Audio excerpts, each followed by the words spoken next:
What is up? What is up? Welcome to the American Canadian School of Medicine live event. My name is Todd Hartley. A little bit about me in just a moment, but as you are starting to come in the chat right now, if you don't mind, in the chat, tell me where in this big, beautiful world you're coming from. Right now, drop that into the chat right down there. We want to know where you are. Like, I'm in Scottsdale, Arizona. That's where I call home, and I'm going to be your host today. But where are you in this world, and where are you watching from right now? We're going to go into a wonderful Q&A session. Bill is in Louisville, Kentucky. We've got Maria in Dallas, Texas. Allison from California. Dr. Stanley is in Dominica, and he's there at campus. He'll be with us in a few moments.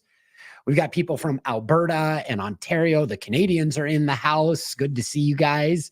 And today's going to be a lot of fun. Oh, we've got Louisiana and Florida and LA, which I'm guessing is, yes, I already know it's Los Angeles. And then Maria is in Chicago.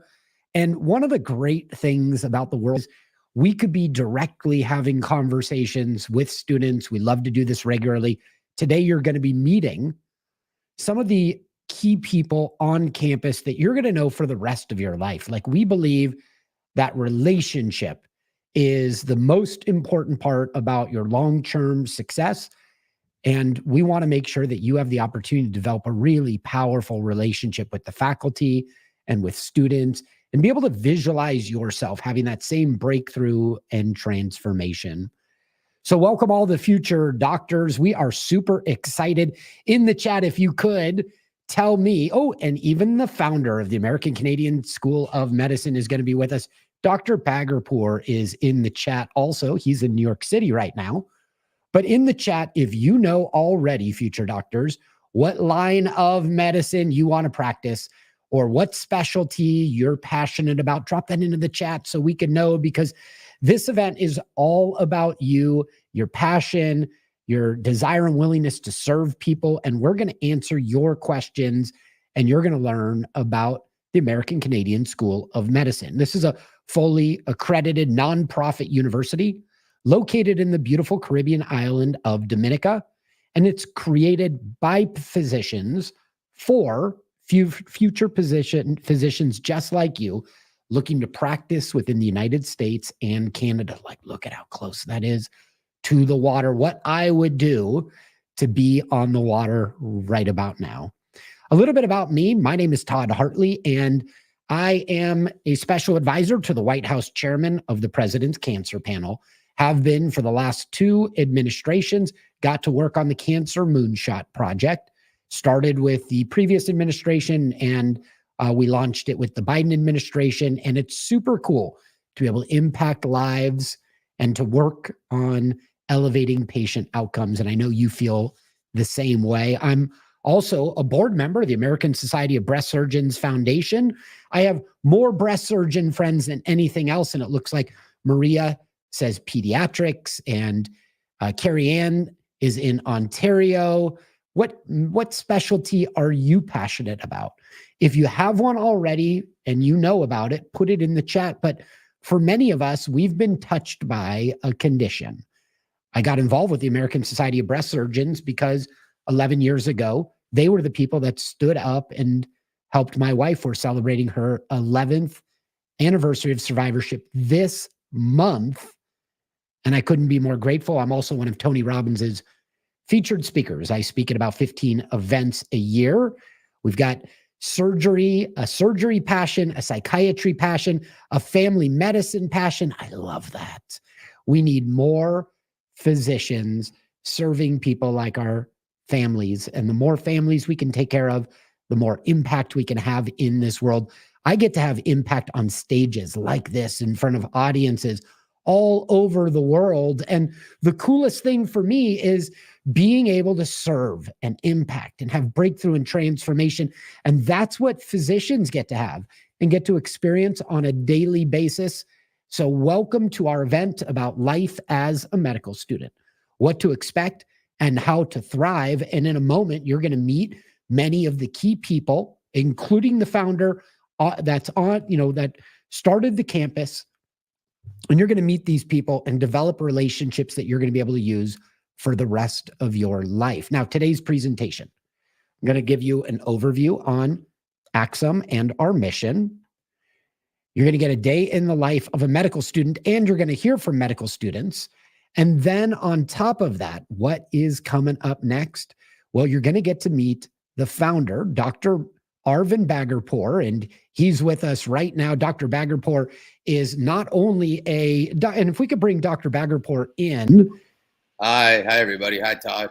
Doctor, good to see you. Thank you so much for doing this. And for students that are just learning about you for the first time, can you do me a favor and bring them up to speed on where you went to school, what you practiced, and why you decided to start the American Canadian School of Medicine?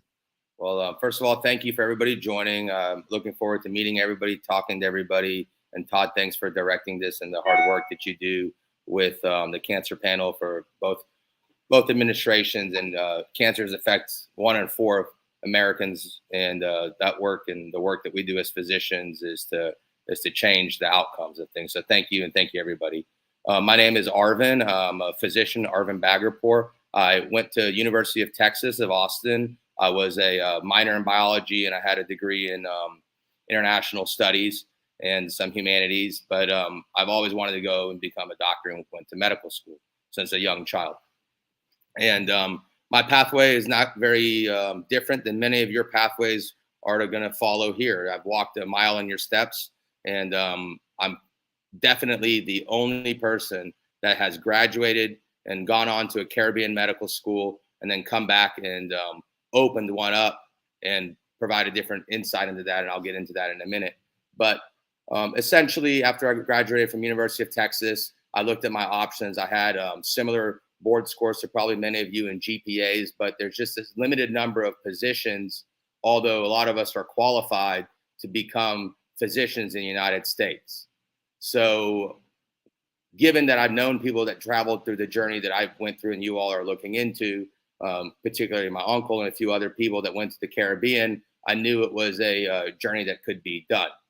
And I went to Ross University School of Medicine, which is one of the big universities in the Caribbean. If you look at that one, Ross, St. George's, AUC, SABA, a few other ones are fairly large, and they're for-profit institutions. And then through that, I graduated and went on to do my internship in general surgery. I know someone's here, Kajida is interested in general surgery. So I did an internship at Beth Israel, New York City. And from there, I went on and I wanted to be a radiologist, an interventional radiologist. Most of you don't know what an interventional radiologist is, but it's procedure-based. I went to do my residency at the University of Texas in San Antonio. I'm originally from Houston. And remember, I went to University of Texas, so it was quite a big accomplishment for me. And then when I finished my residency, I became an interventional radiologist. And one of those pictures you see up on there is all of me in the catheterization lab.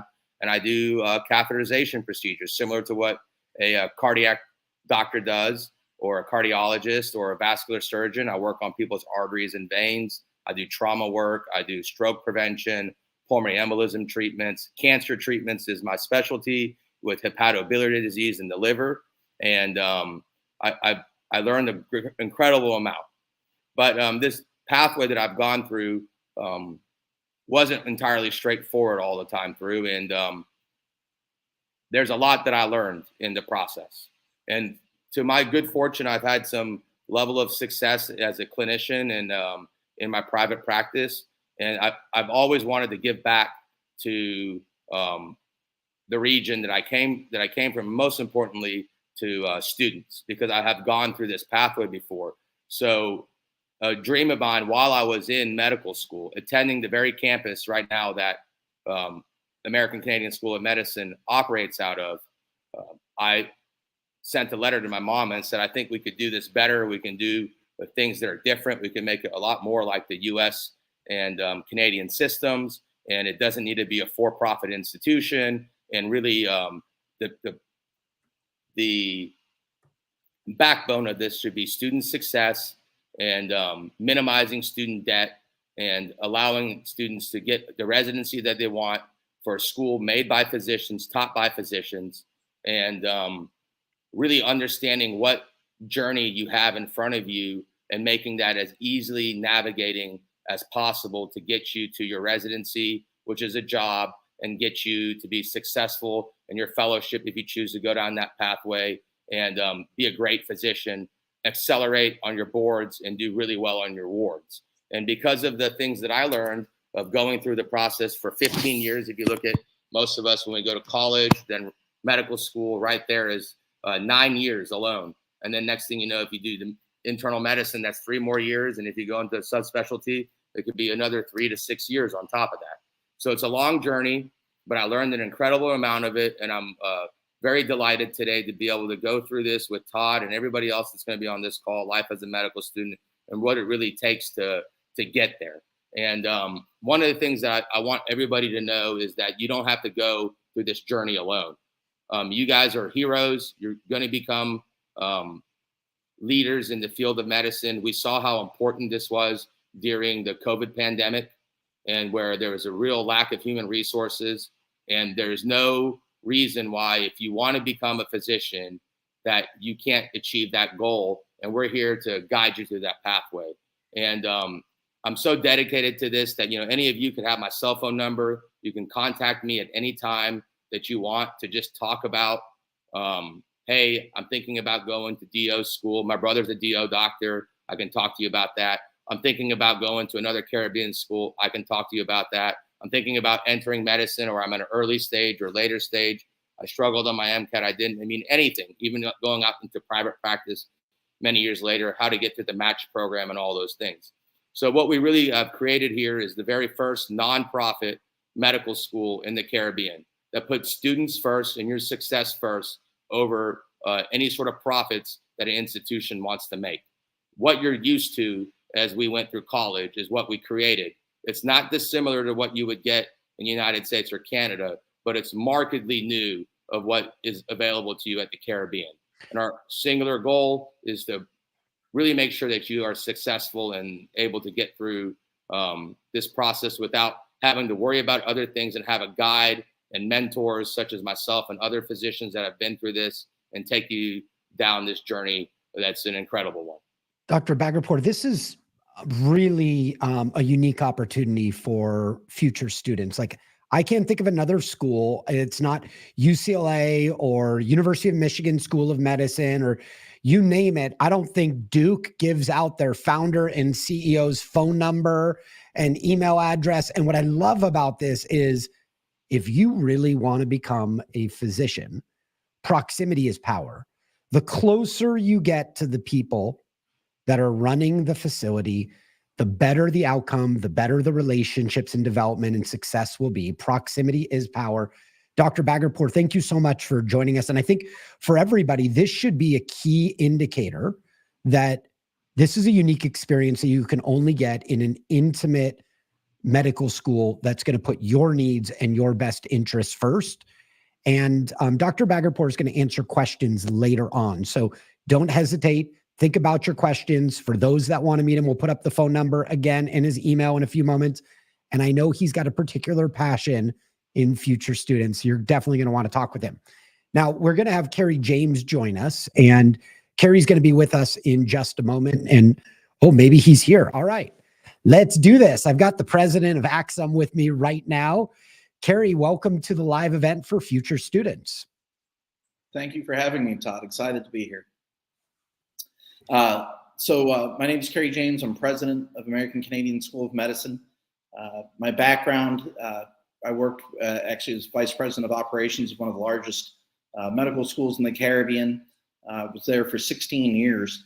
And the last 5 years I've worked with Dr. Baggerpour. We've been doing medical education development literally around the world.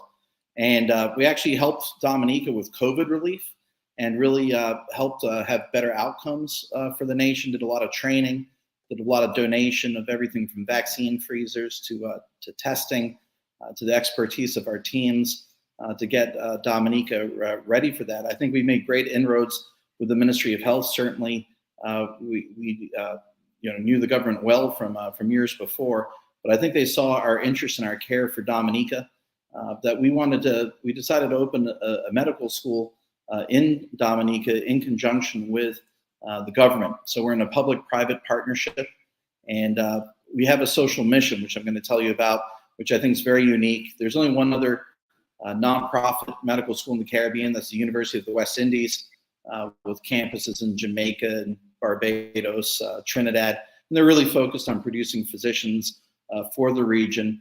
We're focused on two things: producing the best physicians and providing our students with great student outcomes for licensure and practice in the US and Canada. Residency in the US and Canada is your goal. But our second mission is a social mission to improve healthcare in Dominica. And so we think we can do that as a private nonprofit with a social mission. We have a unique approach to education. I think if you look at Dr. Bagapour's experience, he thought, what would he have liked as a medical student, and then years later into practice, and having not only gone through residency and fellowship, but actually helping to create and found residency programs in both Connecticut and Florida in the United States, worked to actually open a Royal College of Canada accredited residency programs outside of Canada. So really a pioneer there. But he's really thinking of the whole picture from the first day of medical school through medical school, clinical training, and actually getting through your specialty training. And so we like to say that it's a medical school that was founded by physicians, so by Dr. Bagapour for future physicians. And it's built around small group education. You're never going to have more than 10 students in a learning team. So gone are the days of large lectures. Most of our learning teams right now have 4 or 5 students to one practicing physician. So not a physician in training, but somebody who's actually practiced, had to make life and death decisions, had to work through the good and the bad of medicine in a hospital. And then they go through over half a year of training before they can be certified to teach with us. They go through the Johns Hopkins curriculum development course. They go through the Stanford faculty development course. And they go through almost a student teaching type arrangement where they spend months, half a year there in small groups, learning how to lead those, watching a physician who's been doing this for a while in terms of teaching by small group, watching them for 6 months and participating in those activities. We don't just take a doctor out of the hospital and put them in class with you. They have to earn that right to teach. And, early clinical exposure is critical. And so I think whether you look at our community medicine modules that we've developed there with the people of Dominica, the government's given us full access to all clinics in Dominica. We've been working with local communities. We've started a number of health screening efforts, whether it's for hypertensive disorder, diabetes. We have a new project we're developing with the indigenous people of Dominica, the Kalinago. That project's being led by Dr. Loy Wiley, who's also a professor up at University of Western Ontario, and is taking some of her First Nations experience and research with community medicine and applying it here in Dominica. So we are different, and we are looking to set the standard in the Caribbean. Everything I mentioned may sound pretty normal for a U.S. or Canadian medical school. All of our exams, we use National Board of Medical Examiners. Those are the folks that write the USMLE. You don't take a test at American Canadian School of Medicine that's not where the questions aren't written by the NBME. All right, we're using NBME questions to make up our exams. We don't use gating exams. There's schools out there that won't even let you take the licensing exams. They make you take a kind of a gating exam or a comprehensive shelf exam at the end of year 2. We just test you the whole way through at a North American standard. And with outside review, we know how students in the U.S. performed on those USMLE questions. We use those questions to construct our exams, and we don't leave any of this to chance. Yes, we have review courses that are embedded into our curriculum. But that's not really how you learn. That may be how you review, but you're learning through your hard work, day in, day out, supported with our curriculum. And it's all organized on campus. We've taken care of all the information collection for you, all the lectures, they're there in video form, all the learning objectives. You study those the night before. You spend the next day with a practicing physician and your peers actually learning how to solve cases. And it's an entirely different way of going to school than you'll be used to. No time for social media. You're going to be there working with your peers, making that knowledge that you've studied come to life and using it in context. Navigating success. Our admissions process is really not that cumbersome. You can have your decision within 10 days. We want you to know right away whether our faculty are going to be able to offer you a seat in either our first semester or in our 1 semester prep program. There's no reason to leave this decision to next year or sometime in the future. You can fill out an application in as few as about 10 minutes. And we're actually going to share a QR code with you for you to do that. If you've already applied to medical school in the US or Canada, all you have to do is take your Common App, whether that's MCAS, whether that was the Common App for the DO schools, whether that was the Texas or the Ontario Common Apps, it doesn't matter. You take that and you email it to us. You take your student copy, your PDF, and you send it to us. In fact, before the end of this webinar, you can already have applied to medical school just by sending that to us. That's all you have to do. Send us your Common App. We're going to review you right away, hopefully be able to interview you as well. This week, it's already Tuesday. We may still be able to interview you before the end of the week. That would certainly be the goal. And with the idea that by the end of the following week, you'll have a decision. If the faculty is not able to offer you a position at this time, it's not going to be a mystery. They'll come back and they'll ask you to tell you what you need to change. We'll be able to advise you. Is that a different course? Maybe it's our prep course. They think that actually you have everything it takes. There was a couple parts of your preparation that they thought could use some improvement. And so our prep course is really the first 2 modules, the hardest modules in all of medical school, Foundations of Medicine and Attack and Defense. And you basically have a 5-month course to get through those modules and be supported by our faculty. If you excel in that prep program, we know you're going to excel in our medical school. So it's not just first semester that our faculty can decide on, but they can also offer a really good opportunity, I think, through the prep course. And so, President James, let me just make sure it's clear to everybody. There's 2 ways that you could find out in the next 10 days if you've been able to enroll. And the easiest way is to scan your QR code and start the process. That QR code's on the screen for you right now. And inside the chat is a link that Maria just posted. You can click on that or copy it and drop it into a browser, and you're well on your way to getting discovered if you can be in medical school. And we would love to be able to support you. President James, we do have coming up Dr. White. Can you give us a high-level overview on Dr. White? Sure. Dr. White is an educator with decades of experience and specifically experience being on this very campus before as a campus dean. We have a 33-acre, $100 million campus. Dr. White was the campus dean for a previous school on this site, and he's been the dean of another medical school in the Caribbean. He's been a researcher at Yale, worked at Leeds for many years, Manchester. He's has experience in both the U.S., UK, and he actually has started centers for teaching and learning at medical schools before, which really where they take care of much of the tutoring and much of the learning theory, actually supporting not just students but also faculty and curriculum creation, curriculum delivery, and he's really ensconced in both the theory and the practice of medical education. And so who better to be our campus dean and our dean of student affairs but Dr. Stan White. Wonderful. Great introduction. Let's bring Dr. White on right now. Dr. White, thank you so much for joining us. For that marvelous introduction of someone I'm not familiar with. But as Kerry mentioned, it's a great pleasure for me to be involved in this new school. I've had a long career in basic medical research in nephrology and inherited electrolyte disorders, but I was also a faculty member for a long time, teaching medical students interested in how teaching can be delivered and how it can be delivered more effectively to understand. And what I want to spend a few minutes doing is telling you a little bit about how we're going to provide support for you and some of the resources, a little bit of study guidance, and then we'll actually hear from 2 of our students.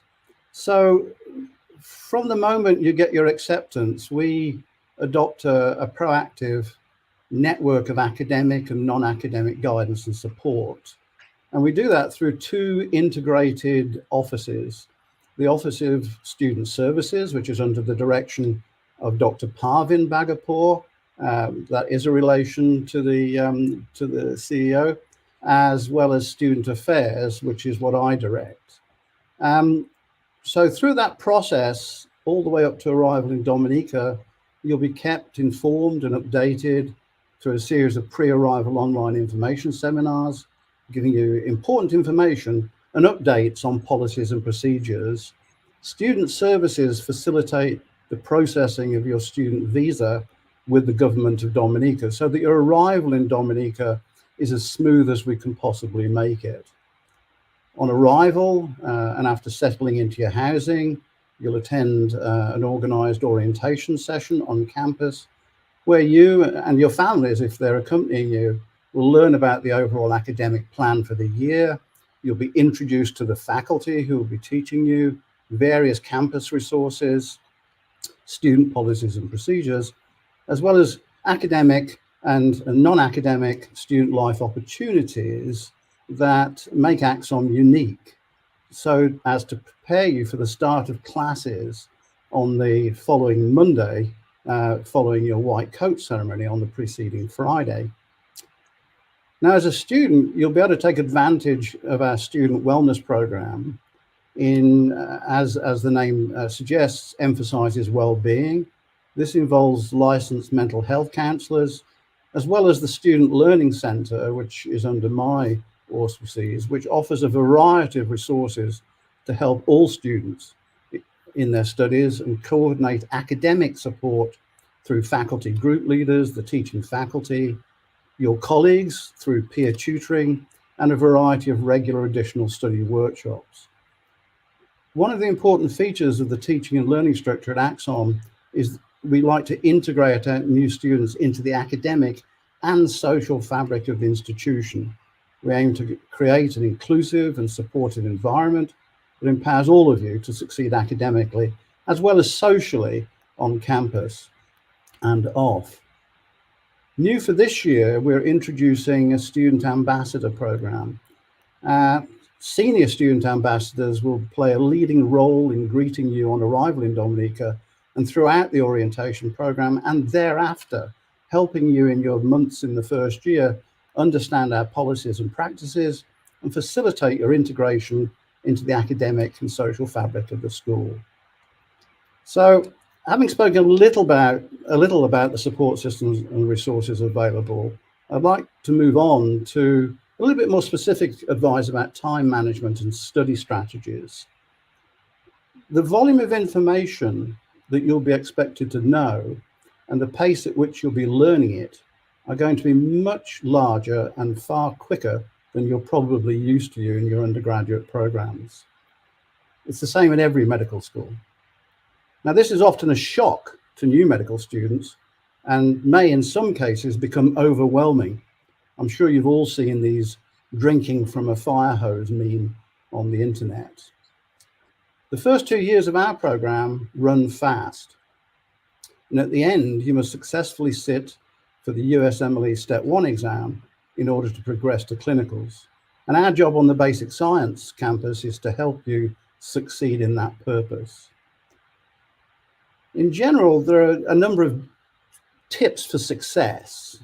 That is, you should be previewing, reviewing, and preparing every day in an organized way. Do a cumulative review of what you've learned in the week, each weekend following the delivery of that part of the program. Now, you're going to get behind at some stage. Everybody does.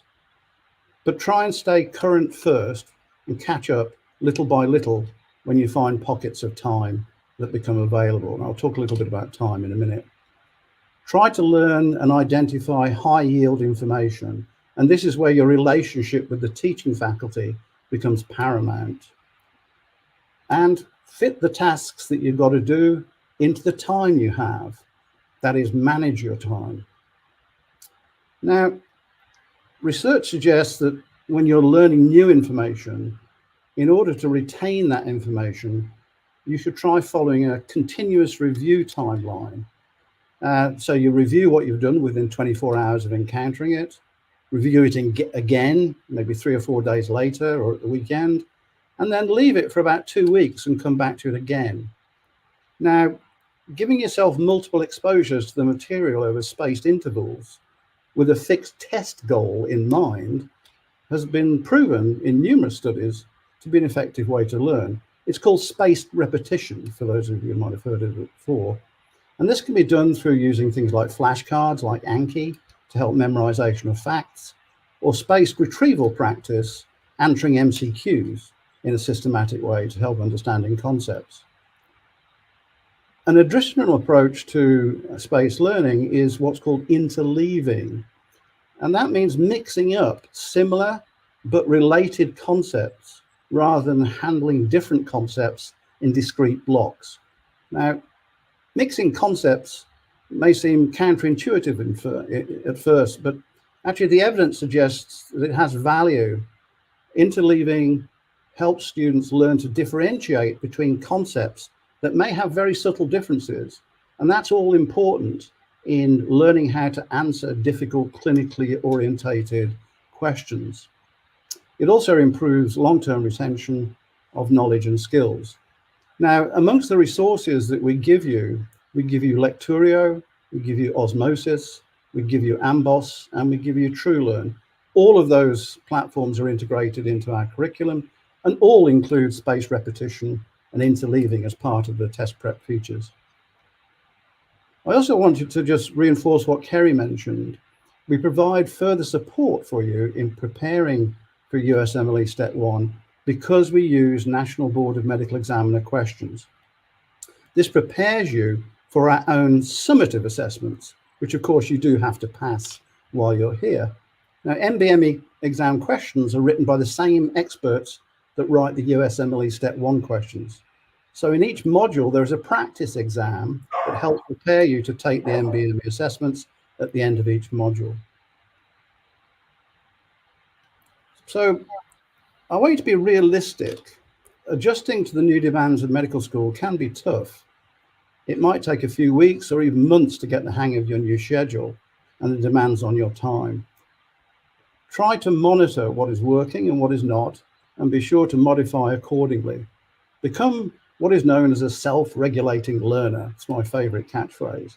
Self-regulation requires the abilities to goal set, to be self-monitoring, self-reflecting, self-instructing, and self-correcting when things are not going well. The good thing is that these skills can all be learned. All you need is the time. Now, full-time study can be mentally taxing. Quality of study is more effective than the quantity of study. Time management is crucial to success. Now, there are lots of ways of actively managing your study time. And one very popular method is, rather than to think of hours of study, think of tomatoes or tomatoes. This is the so-called Pomodoro method, and it involves alternating pomodoros, the Italian for tomatoes, which are goal-focused time work sessions with frequent short breaks to promote sustained concentration, but also importantly to stave off mental fatigue. So you pick a task, you set a timer for 25 minutes, work on the task until your time is up, then take a 5-minute break. And for every 4 pomodoros you complete, you can have a reward of a 30-minute break. There are a number of different time management techniques, all with somewhat silly names. They include the Eisenhower matrix and Eat That Frog. But we'll put a link in the chat to a resource on the Pomodoro technique for you to have a look at. It might work for you, it might not. Give it time to work. Your grades won't improve overnight, but if you become sure it's not working for you, be prepared to try another technique and seek the help and guidance of faculty and your colleagues. And so, on the subject of colleagues, I'd like now to introduce you to 2 of our current students, Daniel Broomfield, who is just entering his 2nd semester, having joined us in January, and Lenore Hurani, who is entering her 2nd year here, having come to Axom in August last year. Both will tell you a little bit about themselves, their experiences so far at Axom, as well as giving you a typical insight into the day, a day in the life of a typical Axon student. So Daniel and Hurani, welcome to the webinar. It's great to have you on. Thank you, Dr. White. Hey everybody, so I'll just start first. So typically I wake up around 6 a.m. every day, and I'll do a quick workout, freshen up, clean up for the day. And then I'll go through schedules. So like maybe there's a special event happening that evening. Maybe we have like a social activity. So I'll go through my schedule, check all of my communications. And then once that's done, I'll have breakfast and then head to class for 8 a.m. So 8 a.m. is our first session. Usually it's either a guest lecture. We usually have a guest lecture every week or every couple weeks from the US. And if not a guest lecture, it will be just like a large group review. So all the small groups come together and we pretty much just go over topics that we discussed in previous classes, or just classes that were a little bit more complicated to digest in small groups. So for example, any biochemistry pathways or any kind of genetic calculations, population genetics, the big one.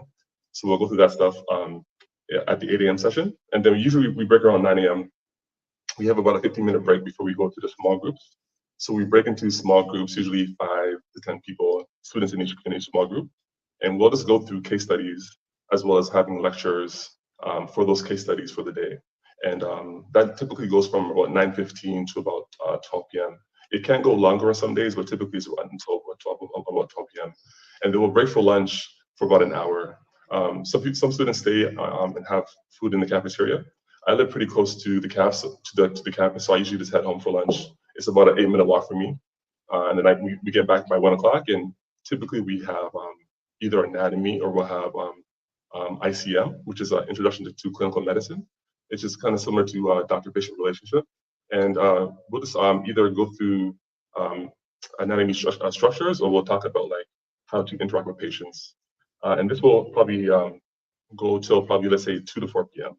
And then at around 4 p.m., we head home, we run errands, get groceries, stuff at the bank if you need to, take a nap.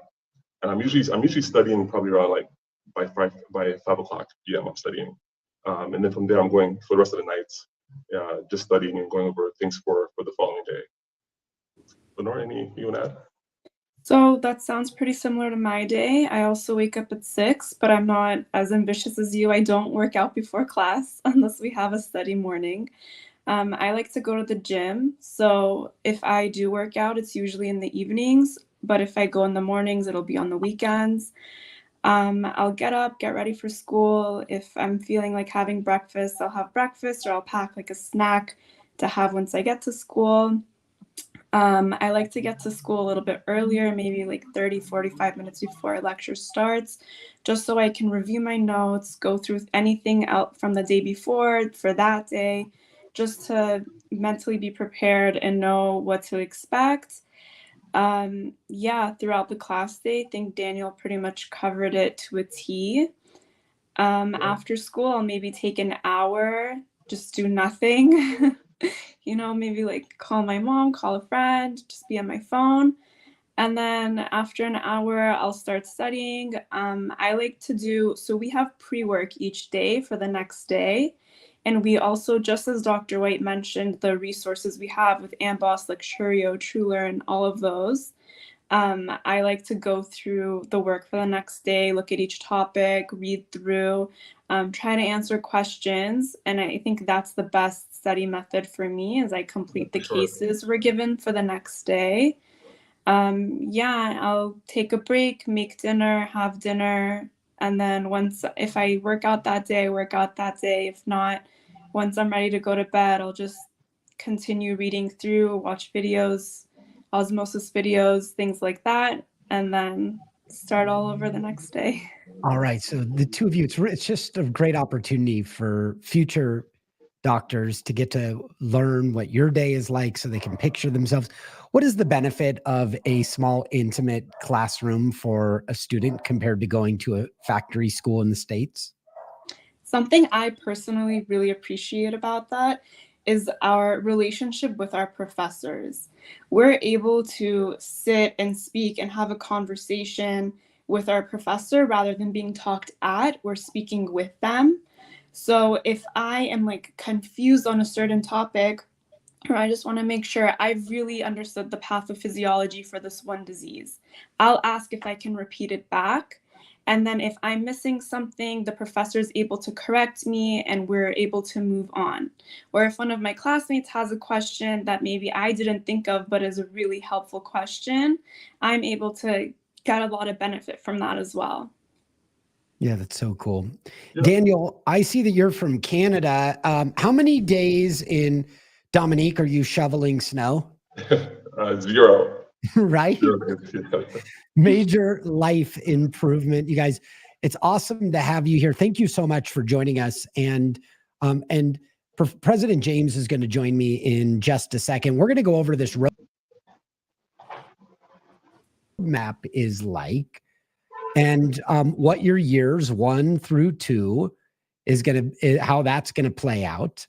And so our 4-year medical program has been developed for individuals who hold a bachelor degree and starts with a small group, case-based clinical problem-solving curriculum. And that's what your first year 1 and 2 is like. And whoop, there we are, because that's as far as Todd could go on that data. So thank you. Yeah. So there we are. You're doing well, Todd. Daniel, who you just met, has did very well in his first semester. He's through the hardest semester. He's got 3 more semesters ahead of him, and then he'll be done with his years 1 and 2. But he can go into the second semester. It's hard, but he knows what it takes to succeed, having just done it in first semester. So it's do this 3 more times, and it's off to clinicals. Lenore, who you just met, is already halfway through this process, and so is into the 3rd semester, having started last August, already going into 3rd semester. Their community involvement's accelerating with the community medicine module, so that's exciting. It just gets more and more clinical by the week. And once you're complete with years 1 and 2 on campus, on our beautiful 33-acre campus, then it's off to the United States and to Los Angeles specifically. We have several hospital affiliates all in LA County. They're used by a number of medical schools successfully for their 3rd and 4th year students. This is a time where you're also, when you're looking at electives, maybe looking at different areas of the country here. I can tell you that American Canadian School of Medicine is in negotiations with a number of healthcare systems on the East Coast of the United States and also with systems in Canada. So I'd say check back early and often on our website, because we're going to be excited to expand our clinicals here over the course of the next year. Again, people will often ask, well, so what? You're nonprofit. What does that mean to me? Well, other than lower tuition, right? We'll talk about that later. But our tuition is actually less than the average for in-state U.S. tuition. It's far less than the larger Caribbean schools, which is interesting because we're a very boutique education with a physician and 4 or 5 students, maybe as many as 10. We don't do medical school by the hundreds or thousands in a classroom. We should cost more, but we cost less. How is that possible? Well, we're a nonprofit to start with. If you look at the relationships that we're forging in the U.S. and Canada, we actually have our first academic relationships in Canada with Mount Royal University. There should be another university we'll announce here in the fall as well. But these types of relationships, schools are happy to work with nonprofits, medical schools that have a social mission to improve healthcare. They see that as a typical charge for medical school. And I think that's really going to help us expand some of our relationships here. But year 3 is 40 weeks of core clinical rotations. So we have required rotations in surgery, pediatrics, OB, family medicine, and so on. It's right there on our website. By the way, it's not just you're going to be acquitting yourself well here in the hospitals. You're ready for this moment, given the hands-on nature of your education in years 1 and 2. But I also want our audience to go and look at our faculty on our webpage. I know it's exciting to talk to the students, and actually, that's ultimately who you're following in the footsteps of. But I do want you to know the resources that you're getting. We have 15 practicing physicians on campus that are leading our early years of education here. We have 32 practicing physicians that come down from the United States and Canada.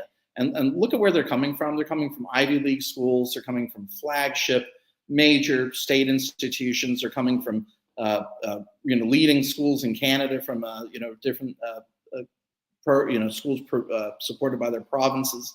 So it's we really have an incredible faculty. You're going to be ready in year 4. You're doing 40 weeks of elective rotations. That also includes a global health elective as well. So more on that later. That's actually something that we're looking forward to building bridges as a school. Not only do we want our students going overseas and around the globe to participate in global health electives, but we have medical schools in North America that want to come to Dominica to do their global health elective. And so we're in the middle of many of those discussions right now. But after 2 years on campus, a year of core clinicals, a year of elective clinicals, you graduate, all right? And it's really our expectation that each one of our students is going to go into residency programs in either the United States or Canada. USMLE is required of all of our students to graduate. So everybody's going to be well situated to apply to the NRMP in the US. I know our Canadian students will be taking our Canadian licensing exams as well, eager to match into CARMS. All right. And then after this portion here, I'm going to be, I again want to remind you of our call to action, which is that you can actually apply right now during this webinar. You send us your student copy of your MCAS, your Ontario application, your Texas application, your DO application. We have the next weeks and couple months to go and get all the official documentation that's required. But with that student copy, we can make a decision. Our faculty are the ones that will make that decision on the admissions committee. But we want to give you advice right away. Are they going to determine that you're ready today to go to medical school? You can apply for this August. You can apply for January. You can even apply for the following August. But let's get that decision from the faculty right away. If something's not quite there, they're going to let you know. And that's not a judgment on you. That's, hey, what can we do to help get you ready? All right. So the same support that you get when you're inside of our school, our faculty and staff are going to give you that support even before you become a student. We want you to succeed. The goal is for you to earn your MD and for you to be a terrific physician. And so that means that our support starts before you even become our student. All right, so we want to open up to Q&A. We're going to do a quick Q&A session with all of you, but please know that if you want to apply, just scan the QR code. In 10 days, you'll know if you're going to medical school. And there's also a link in the chat that you can copy and paste or click on if you're able to do that, and it'll take you exactly where you need to be in order to apply. Now, a little bit about the Dominica experience, and then we're going to go into the Q&A. And so, President James, can you give us a high-level overview on the island for people who've never heard about it before? Sure. It's absolutely stunning. I've been either living in Dominica or flying to Dominica, for work for over 20 years now, since 2003. And I can tell you some of the best diving and some of the most beautiful waterfalls and rainforest walks and volcanic beaches that you may never get to see. Even when you're a student there, I think Daniel and Lenore's schedule that they just told you about didn't include a whole lot of whale watching and swimming in waterfalls Monday through Friday. The truth is that on Saturdays and Sundays, our students do get out and about, often with the faculty as well. It can be something as simple as going to the local market. It can be going on these rainforest hikes. It can be a beach day / study day. We've actually started an intramural sports really with that include basketball matches with some of the local towns. So that's really been well attended and quite spirited. We need taller students because we're getting trounced right now in the basketball games, but it's a lot of goodwill and everybody has a good time before and after. But it's all right. So when you apply, make sure you put your height in. Community. Yeah. All right. So let's do a Q&A session. For those of you that have questions, this is your moment. Please don't hesitate to put those questions in the chat. Let's do that right now. And let's welcome back the members of our team who are going to answer questions. And I want to introduce, we have some new members up here. We have Maria Mancia, who's very experienced as an admissions advisor, has known this campus for many years, and based out of Chicago, but crisscrosses the nation to speak at different events for the university. So we're very happy to have Maria. And then we have Amanda. Amanda's actually a clinical counselor and actually has worked for 2 different schools in the Caribbean, providing counseling for students. But she actually joins us here in student services, supported by nature and by training. Amanda is always supporting and always seeking to make the lives of our students the best they can be during an otherwise stressful time. We're very, very lucky to have you, Amanda, on this call and at the university. Thank you. If any of you have any questions, drop them into the chat and we will get them answered. First question is for Lenore and Daniel. How difficult was your first semester? And how did the university prepare you and the faculty to be successful? It was very difficult. I personally came very last minute. I walked right into the white coat ceremony, straight out of the airport. So I did things very quickly. It was very difficult and it definitely took some time to get my footing, but our faculty and administration are so supportive and they really reach out to us and they're always there if we need anything. I've gone to Dr. White's office and Amanda's office plenty of times to talk to them. And they really are helpful. They really do care about us and we see it day to day. Yeah, I would probably just echo what Dr. White said earlier about being a regulated self-learner. I think for most of us, we have to adjust to the new curriculum. It probably takes maybe 3 to 4 weeks to adjust. But once you adjust and you know what works for you, and again, it's just knowing whether it be the Pomodoro or the Anki or the Feynman technique or whatever works for you, I think you can, have a proper footing and then keep going and progressing. Awesome. Thank you so much. And we are monitoring the questions right now that are coming in through the private chat. So don't hesitate to send them our way. Dr. White, what happens during the 10-day period? Like if I just clicked on that link and I want to apply, what does happen behind the scenes over the next 10 days for me as a student applying? And when do I get brought into the conversation to meet with faculty? As soon as we get your application, we start checking up. You'll get immediately contacted by one of our admissions advisors. At some point, depending on the information that we have, an interview will be scheduled. And that's probably the first time you encounter faculty during an interview. I'm not actually involved in that process, so maybe Lenore or Daniel can give you a slightly different view of what happened with them. But it's pretty quick.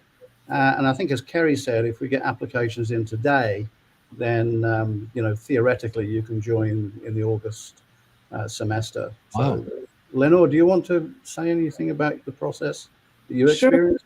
For me, it happened very quickly. I first spoke with Maria and she helped me a ton. I then spoke with Dr. Ahmadi, one of our deans, and I sent my application on Sunday. I had my interview, I think, on Tuesday or Wednesday. I got my acceptance on Thursday and I left the country on Saturday night. So it was very, very fast for me. I think Daniel may have had a maybe slower process than I did. Yeah, I would say that Lenore's process here is atypical. She's part of the first class, applied late, wanted to get started at that time. The general process is a much slower and planned out process. And you would enter in, you would apply, you get your acceptance, you get into student services, they schedule an appointment with you, you have a student services webinar, orientation, and then you've got all the bookings of your travel, your apartment arranged in advance. The university has a student housing division, and then you will then go on to come to campus. You'll be greeted by us on the campus grounds. And at the airport, we'll be transporting you to the campus, doing a brief introduction, out orientating you to your apartment. Some people choose to stay at the IHG Intercontinental Hotel for a couple days until they've decided what apartment they want. But a lot of those pieces are in place well into your arrival. On the first day of campus arrival, you'll get your financial aid and all the pieces that you need to keep moving forward. We issue the financial aid upon arrival at the campus. And then we set up your bank accounts. You get your cell phones if you need it. Normally people use WhatsApp as an app, and that works just fine. And we will handhold you through the entire process. I went through this process when I went to medical school back in 2005. It's been refined and tuned to be much better and a smoother process from when you enter campus. And I think that's the more traditional path that Daniel probably experienced as when he started, and many other students experienced. Maria, can you advise us on what role the admissions advisors play in making sure that the students that are just arriving get acclimated? So as far as acclimating, that would be more Amanda's. I can tell you the step in front of that. For example, Lenore, and her admissions process. Obviously, like she said, she did it very quickly. But even if you have months in advance and you're applying, we understand as admissions advisors that the journey is going to seem daunting, but we are committed as admissions advisors to supporting you every step of the way, whether we have many months, to prepare your application, or if you're like Lenore, we're fast tracking your application. Wherever you are, we will meet you there. And our virtual doors are basically always open for your questions, or if you need guidance, you can always contact me. We've shared my telephone and my email address. I'm always available. And we understand that everyone has a unique story and background. But at Axum, we value the diversity and the depth of experience our students bring to the community. That's what makes us so unique. So, it's time to embrace the possibility, my friends. Stay determined, keep your goal in sight. We believe in you, and we're here to help you succeed. Submit your application today. We've shared the link several times. Doesn't take too long, and you'll have a decision within 10 days. So contact me. I'm here to help you, and best of luck. I also want to add how helpful Maria is. The number of times that I called and texted her, she's not just saying it, she really means it. Thank you, Lenore. I think our advisors are here to help you put your best foot forward with the faculty. My only advice would be send in your application. Don't let perfect be the enemy of the good, but get that application in your admissions advisor's hands right away. The more they know about your background, they can open that conversation with you and make sure that you're reviewed for interview right away. Dr. John Belaski, clinical psychologist, decades of experience with medical schools and specifically in admissions, in addition to counseling. He's at the ready at Monday through Friday. That's all he does is interview. And he's there to learn your story, the story that's beyond your application. So if you feel that there's things you want to talk about that just weren't quite captured, that's good. Everybody has those, but we've got to get your application in, and we need you to interview. And Dr. Blasky is going to be there all ears, and he's going to be pulling out some of that information because everybody's had a different path. Everybody has something special that they've done. Let's get that recorded, and let's get that in front of our faculty. Thank you. All right, so we've got questions coming in right now. Molly Thompson's question for Lenore is coming up in just a few moments. First, is Axum accredited, and can graduates practice in the United States or Canada? Who would like? Question for me? No. And then, sorry, I'm just letting Molly know her question's coming up in just a second. Excuse me. I'll answer that question. And just to give one backdrop to this, the people that I put together to be part of this nonprofit medical school are people that I had worked with in some way, shape, or form from other academic institutions. Some of them from other Caribbean schools, many of them from U.S. institutions. That's particularly the case for the faculty members that do the academic teaching that come in through the adjunct faculty and things like that.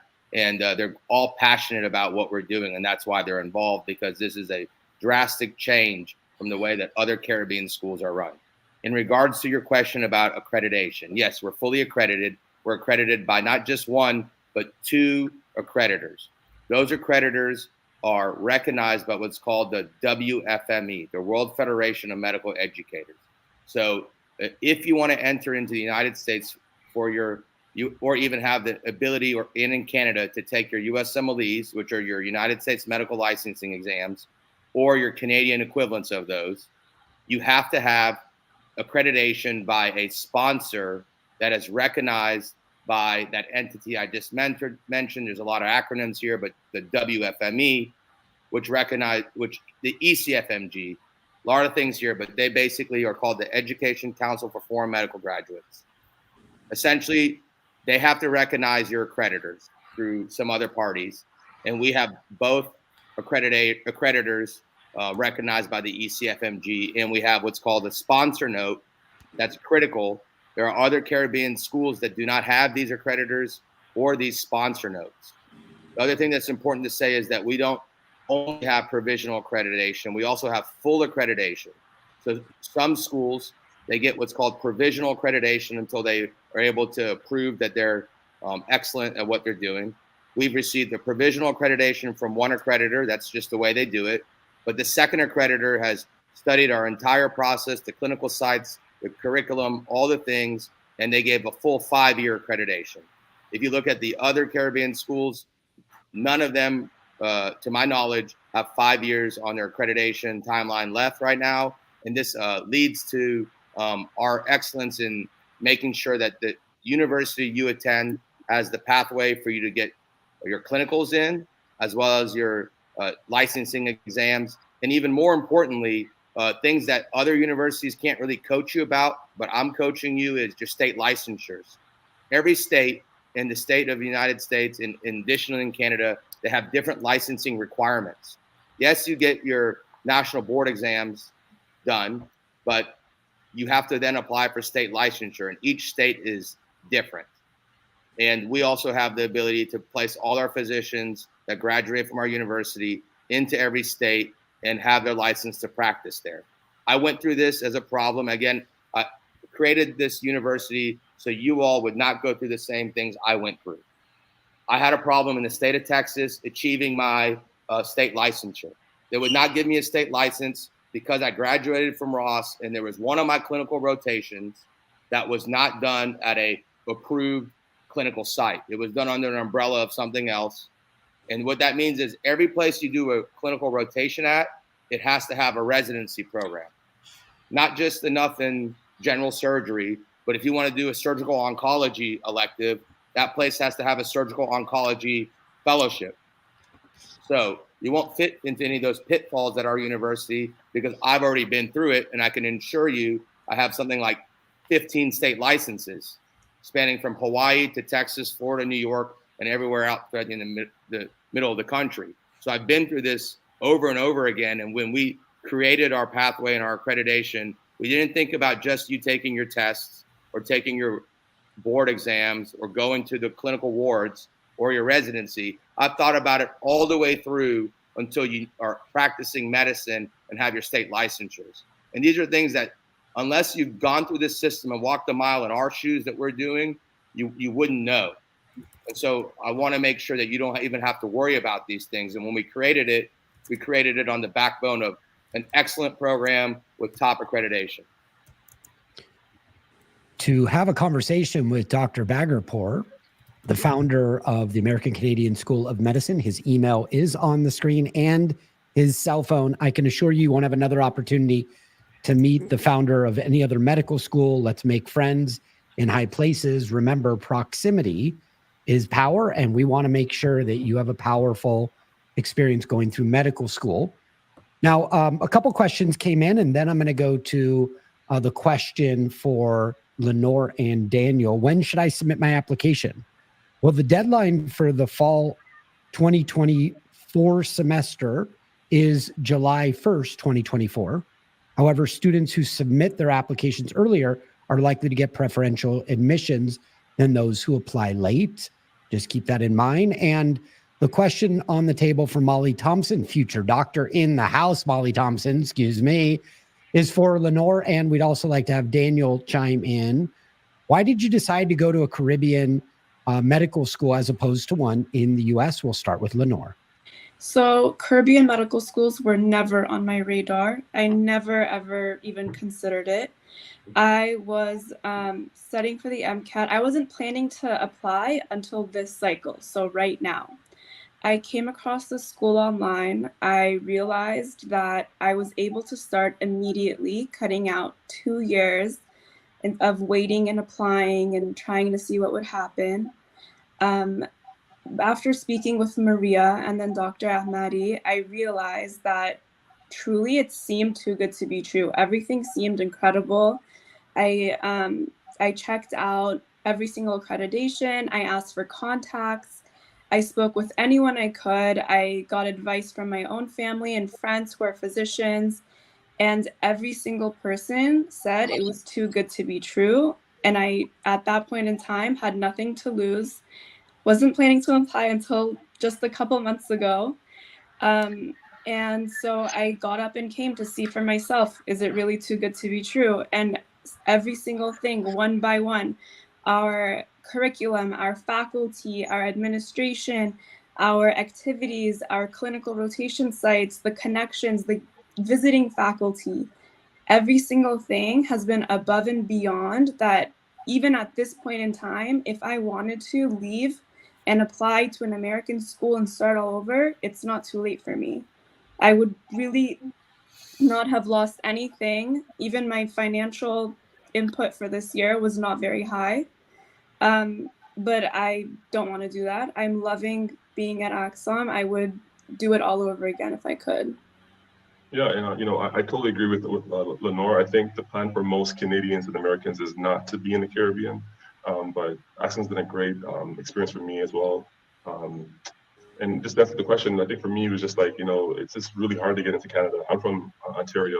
It's very hard to get into the 6 medical schools that we have there. So I had to look to other places, and Axom definitely has stepped up. Lenore and I, we were talking about this morning. We feel really well prepared for this step. And we feel like we're going to be able to knock it out the park pretty much. So I think we both made good choices in coming here.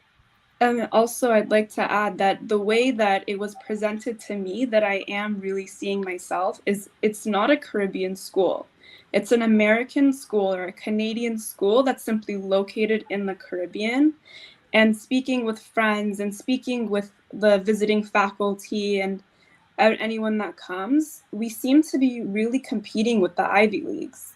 So this is also, Carrie was telling me this, I believe, a couple months ago. We had a quick conversation. I'm seeing the difference between my friends studying for step 1. Like, I have a friend who's going to take it, I believe, this week.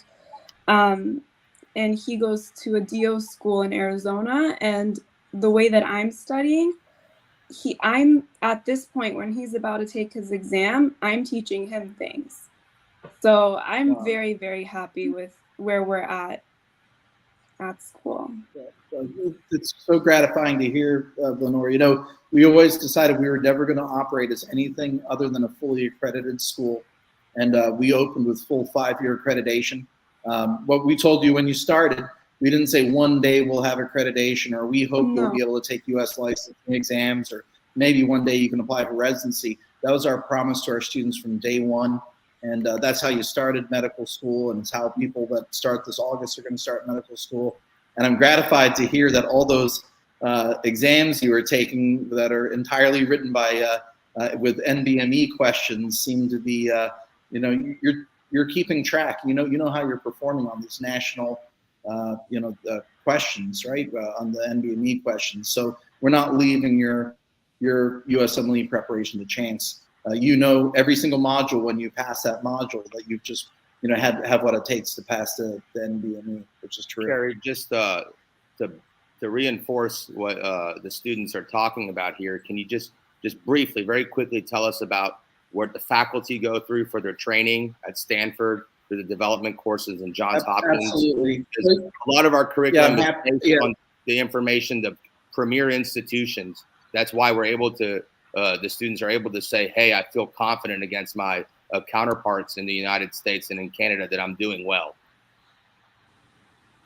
Yeah, absolutely. We, our education dean, who works under our dean, Dr. Ahmadi. By the way, both have been, residency directors, and Dr. Ahmadi's created residency programs. But Dr. Jeffrey Wong is focused on curriculum and faculty development, which makes sense as the associate dean for education. Dr. Wong has been the associate dean of education most recently at Penn State, several other U.S. medical schools along the way. He's the one that's responsible for teaching our students the Stanford Faculty Development course that creates all the workshops that our faculty work in. And our faculty continue with faculty development long after they've been certified to teach our students, after they've gone through the faculty development course, after they've gone through the Hopkins curriculum development course. We continue to develop our faculty. It's a never-ending process. And it's actually one of the, I think, the key attributes to our university. As we grow and the number of physicians on campus grow, we're just in a never-ending cycle of training and reinforcement and for our faculty. And it's really at the heart of the school. And, we keep saying we're different, or what's the nonprofit difference, but you look at how we're organizing the curriculum, how we're resourcing the practicing physicians on campus every day for our students. You look at the things that we're doing. 100% of our students have received financial aid, even though we're far less expensive than the larger schools in the Caribbean, producing, frankly, a much better product. How are we able to do all these things? Well, first off, we have an independent board of trustees. It includes people like Dr. Padmos, who's the former CEO of the Royal College of Physicians and Surgeons of Canada. We have Dr. Chopra from Harvard.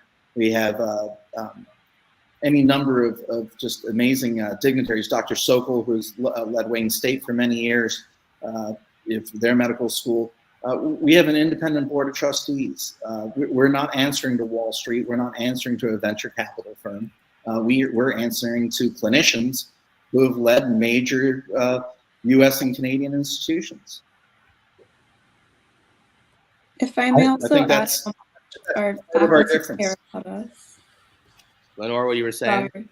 I also want to mention how much our faculty care about us, where I've had a number of times in class where I'll ask a question and it'll be a very difficult question.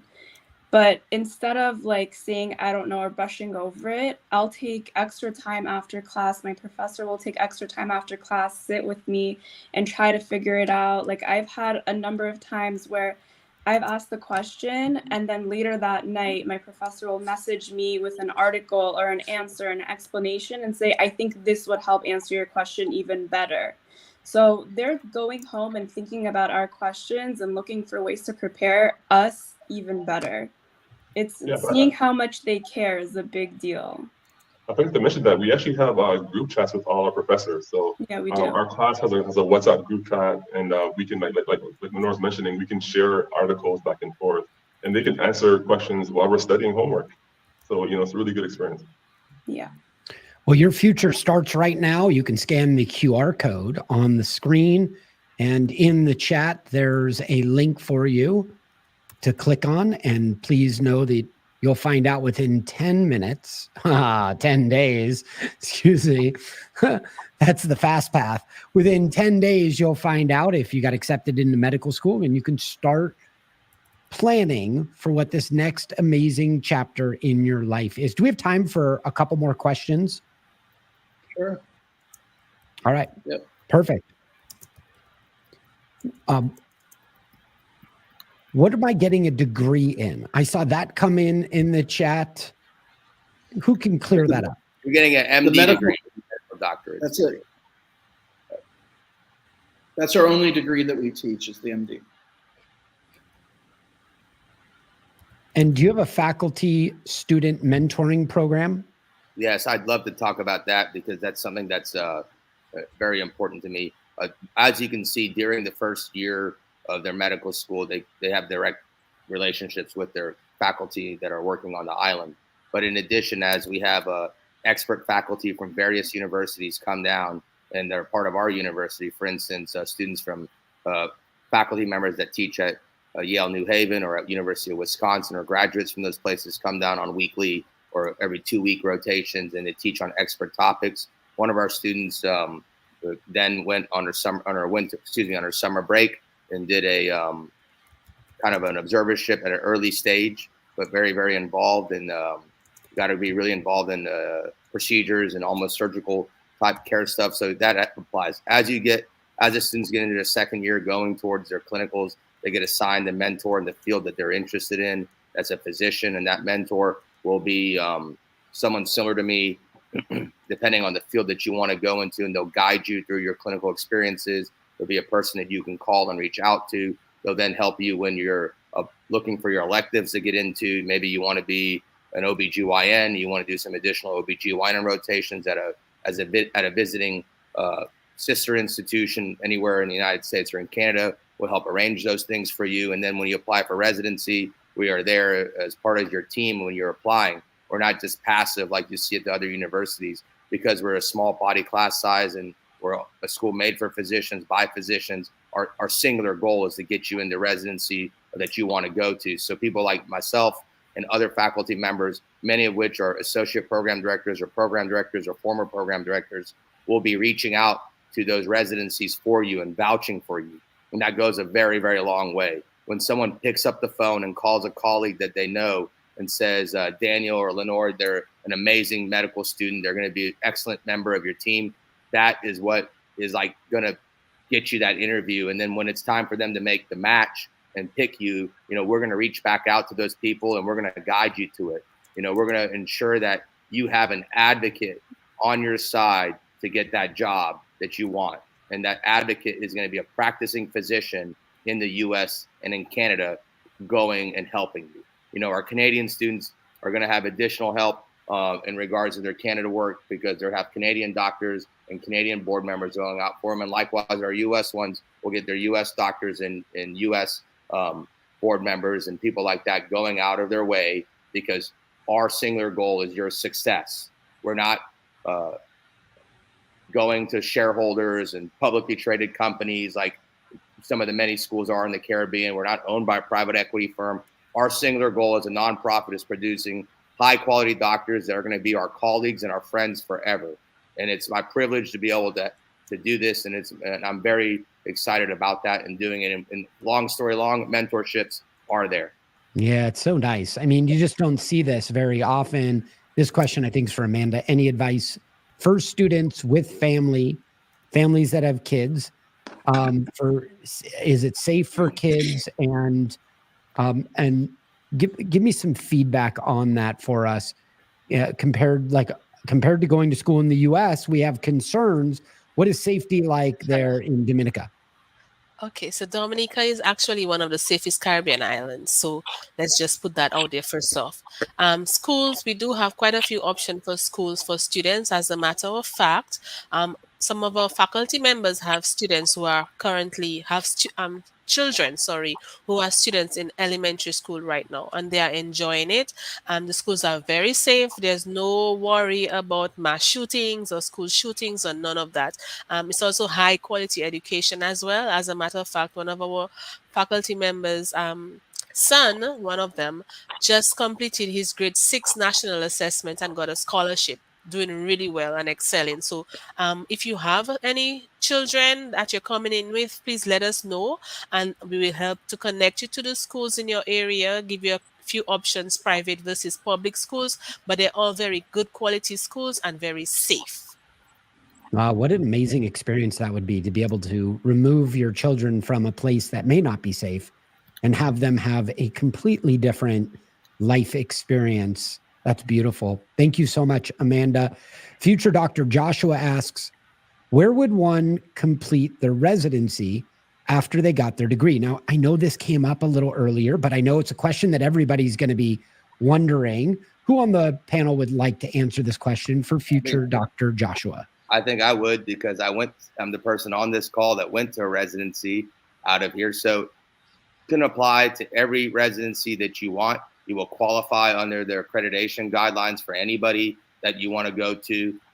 Traditionally, Caribbean graduates, where there's a large number of us, we make up, put this on the chat, about 25% of the U.S. workforce as physicians, and a large number, maybe over 50% of the primary care workforce. So primary care is an area that's needed in the United States, and a part that's lacking, regardless if the U.S. filled all of them. There's just not enough primary care doctors. So primary care includes internal medicine, family medicine, OBGYN, psychiatry, and internal medicine. So out of internal medicine, you could stay in primary care, but you would subsequently, if you want to do a fellowship, you would go into your fellowship programs such as cardiology, gastroenterology, hematology, oncology, you name it. There's a bunch of things out of internal medicine. But also you can apply to subspecialties like myself. And so that being all the surgical subspecialties, as well as ENT, radiology, ophthalmology, anesthesiology, you have the ability to apply to all programs. We do, and I did this, and I think it's prudent to do this. If you want to be a subspecialist, you also apply to primary care programs, and this is part of the coaching that you'll get under your mentorship. You'll get letters of recommendations that you can submit for the primary care programs, but also for your subspecialty program. Subspecialties are difficult to get into. They're difficult for U.S. students, they're difficult for Canadian students. There are ways to get into your subspecialty without getting into it directly as well. So, and those pathways are a little bit too esoteric to talk about right now, but they're used by U.S. and Canadian students in the U.S. and in Canada, as well as the Caribbean. So a large portion of the Caribbean students, in summary, go to the primary care fields, but there is a large number of us that also go into subspecialties, and I'm a living example of that. And a little bit about residencies and my background to that, I think it's important that everybody knows, is that I built residency programs while I was in residency. I was the fellow for economics and healthcare policy for the American College of Radiology, and I worked closely with the Obama administration during the time of unrolling Obamacare. And during that process, there was opportunities to open more residencies. And with the help and guidance with Dr. Ahmadi, who's the dean and a former program director at Yale-affiliated hospitals for over almost 2 decades, we created the very first residency programs in Connecticut, surgery, as well as primary care subspecialties. And then from that, we converted doctor and osteopathic residency programs as the merger happened over the last 5 years to MD programs in Florida. So this is an area that we're very well versed in, and our goal is to ensure that every student that comes to our university performs well, does good on their boards, picks the field that they want to get into, and gets supported in that process, and we help you get there. Thank you so much, Dr. Baggerpour, for doing that. And for all of you, please know in the chat is the link where you can find out within 10 days if you got accepted. It's in the chat right now. I will put it up on the screen for everybody. And also Dr. Baggerpour's email and cell phone is right here. You've got an advocate that wants to help you. Don't miss the opportunity. Make sure you schedule a call with him or chat him up on text. And then I want to make sure that all of you can hit that QR code one last time. We'll do that right now. Thank you very much to our esteemed panel. Thank you for everybody that's in this room, the future doctors that are going to be able to serve patients like our moms and our sisters and our aunts. Thank you for your passion to impact patient outcomes. And on behalf of everybody here at the American Canadian School of Medicine, we're honored to be along your path, and we want to shepherd you right into your dream job of serving patients. Remember, if you apply now in 10 days, and you'll know, and we look forward to being a part of that process for you. On the behalf of everybody at the American Canadian School of Medicine, we wish you a wonderful day. Thank you, everybody. Have a wonderful day, and we look forward to seeing you on campus.